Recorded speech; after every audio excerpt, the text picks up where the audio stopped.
বর্তমানে পশ্চিমবঙ্গের রাজ্য রাজনীতি কিন্তু উত্তাল 2016 সালের এসএসসির টোটাল প্যানেল বাতিল নিয়ে। দেখো, সাধারণ মানুষ তো বিভ্রান্ত বিভিন্ন বিষয় নিয়ে, কারণ অনেক পাতার রায়, সেই এত পাতার রায় পড়ে কিন্তু সাধারণ মানুষের পক্ষে পুরোটা বোঝা সম্ভব না। সেটা তো হতেই পারে, কিন্তু মামলাকারীদের আইনজীবী যারা রয়েছেন তাদের মধ্যেও কিন্তু উঠে আসছে বিভিন্ন পরস্পর বিরোধী মতামত, যাতে কিন্তু বিভ্রান্তিটা আরো বাড়িয়ে দিচ্ছে। একদল আইনজীবীর মতে রায়ের কপিতে উল্লেখ আছে যে ওএমআর পুনর্মূল্যায়ন করলেই হবে, সেখান থেকে কিন্তু যারা যোগ্য চাকরি প্রার্থী তারা বেরিয়ে আসবেন এবং যারা অযোগ্য তারা ছিটকে যাবেন। কিন্তু আর একদল আইনজীবী বলছেন যে ওএমআর এর আর কোনো রকম পুনর্মূল্যায়ন হবে না, কারণ যে সংস্থার হাতে দেওয়া ছিল তারাই যদি ভুয়ো হয় তাহলে ওএমআর আর কি করে পুনর্মূল্যায়ন হবে। তার জন্য আবার নতুন করে টোটাল পরীক্ষাটা নেওয়া হবে, যেখানে 2016 সালে যারা ফর্ম ফিল আপ করেছিল তারাই আবার নতুন করে পরীক্ষায় বসতে পারবে। তবে এর সাথে সাথে যাদের বয়স পেরিয়ে গেছে, অর্থাৎ 40 বছর হয়ে গেছে, তারা কিন্তু আর পরীক্ষায় বসতে পারবে না। এটা নাকি রায়ের কপিতে বলা হয়েছে। যাই হোক, এটা যদি হয়ে থাকে তাহলে কিন্তু একটা সমূহ বিপদ যে আসছে 2016 সালে যারা চাকরি পেয়েছিলেন তাদের সামনে, সেটা কিন্তু বলার অপেক্ষা রাখে না। কারণ এতগুলো বছর পর তাদের সমান প্রস্তুতি ধরে রাখা কিন্তু একটা চাপের। বেশ কয়েক বছর চাকরি হয়ে গেছে, তখন যে প্রিপারেশন ছিল এখন কিন্তু সেই প্রিপারেশন থাকবে না। তাছাড়া অনেকে কিন্তু বয়স পেরিয়ে গেছে। তোমরা নিজেরাই দেখে নাও আইনজীবীদের কি বক্তব্য। একদম ফ্রেশ নতুন সিলেকশন প্রসেস, রুল মেনে যা বলা আছে যে প্রথমে বিজ্ঞপ্তি দিতে হবে, তারপরে লিখিত পরীক্ষা হবে, তারপরে ইন্টারভিউ হবে, তারপর একাডেমিক স্কোরের ইভ্যালুয়েশন হবে, তারপর পার্সোনালিটি টেস্ট হবে, তারপর ফাইনাল প্যানেল। এই যে পদ্ধতি, এই পদ্ধতি মেনে করতে হবে। কোনো নতুন করে রিটেন এক্সামিনেশন, পুরনো যে ওয়েমার সেটা উপর আর সিলেকশন হবে না অ্যাকর্ডিং টু দ্য অর্ডার, নতুন সিলেকশন প্রসেস হবে রুল। এই বিষয়ের সাথে সাথে কিন্তু আরেকটা খবর যেটা পাওয়া যাচ্ছে, বর্তমানে প্রচুর সংখ্যক চাকরি প্রার্থী বিএড করে অপেক্ষারত একটা পরীক্ষার জন্য। এবার তারাও কিন্তু মুখ খুলতে শুরু করেছে। তাদের বক্তব্য, যদি 2016 সালের এই টোটাল নিয়োগ প্রক্রিয়াটা ক্যান্সেল করে নতুন করে পরীক্ষা নেওয়া হয়, তাহলে বর্তমানে যা সিট আছে সব আপডেট করা হোক। অর্থাৎ সেখানে যদি 2016 সালে 26,000 ভ্যাকান্সি থাকে, এর সঙ্গে আরও বর্তমানে যা সিট রয়েছে সব যদি আপডেট করা হয় তাহলে প্রায় 50,000 ভ্যাকান্সি হবে, এবং নতুন ভ্যাকান্সি আপডেট করে নতুনদের নিয়ে পরীক্ষাটা নেওয়া হোক। অর্থাৎ নতুন পুরনো সবাই যেন পরীক্ষায় বসতে পারে। এটা কিন্তু সত্যি একটা উল্লেখযোগ্য বিষয়, কারণ দীর্ঘদিন পরীক্ষা নেই। পরীক্ষার জন্য হাপিত্তেশ টেস্ট করে ছেলেমেয়েরা তাকিয়ে রয়েছে কবে একটা এসএসসির এসএলএসটির নোটিফিকেশন আসে। 2016 সালেরটা যদি নতুন করে পরীক্ষা নেওয়া হয় 26,000 ভ্যাকান্সিতে, তার সাথে আমরাও চাই নতুনভাবে আপডেট ভ্যাকান্সিতে নতুনদের একটা সুযোগ দেওয়া হোক। এখন দেখার বিষয় কোর্ট কি রায় দেয়, কারণ রাজ্য সরকার ইতিমধ্যেই সুপ্রিম কোর্টে যাচ্ছে বলে খবর। সেখানে যদি স্টে পড়ে যায় তাহলে তো কোনো কথাই নেই, আর যদি স্টে না পড়ে তাহলে কমিশন কোন দিকে হাঁটে সেটা এখন দেখার বিষয়।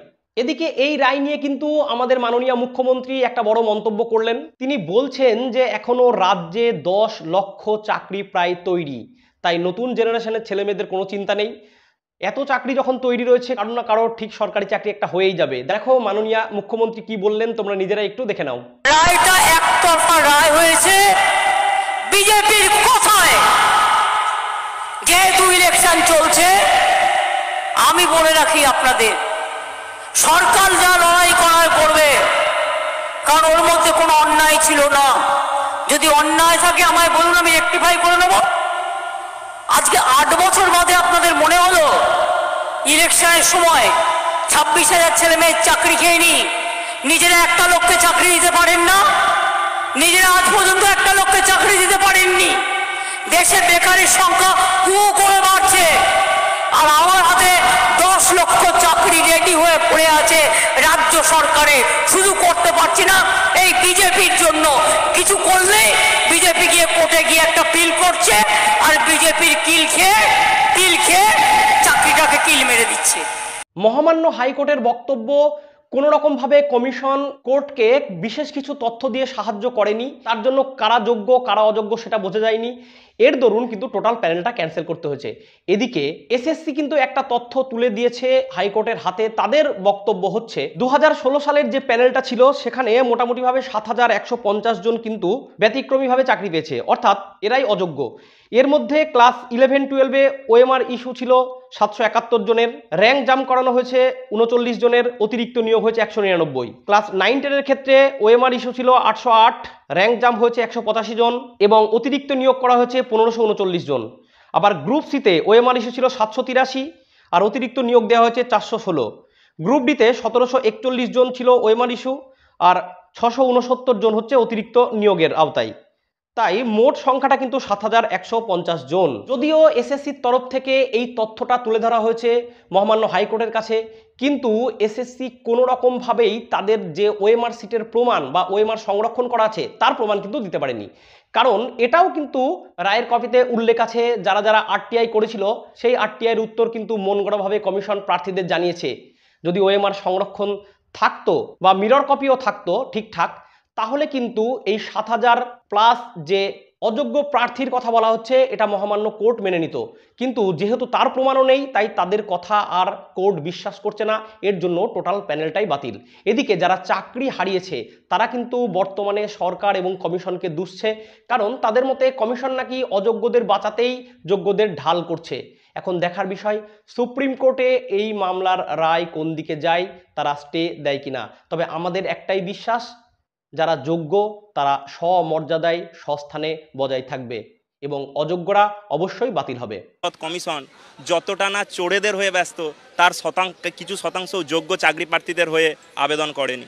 এখন যেহেতু পুরো প্যানেল বাতিল করে দিয়েছে, তাই তারা তাদের মতন বাঁচাতে যায়। কিন্তু আমাদের এখনো দৃঢ় বিশ্বাস এই পর্ষদ স্টিল নাও অযোগ্য যারা চাকরি প্রার্থীদের তাদের মাথার ওপর ছাতাটা ধরে আছে।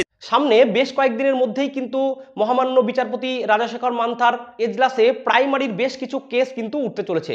যেমন আজকে 2017 সালের টেটের প্রশ্নভুল মামলাটা উঠতে চলেছে। এখন দেখার বিষয়, এটা যদি প্রমাণিত হয় যে বেশ কিছু প্রশ্ন ভুল ছিল এবং নম্বর দেওয়া হয়নি, তাহলে কিন্তু টেট পাস প্রার্থীর সংখ্যা অর্থাৎ প্রাইমারি টেট পাস প্রার্থীর সংখ্যা অনেকটা বেড়ে যাবে।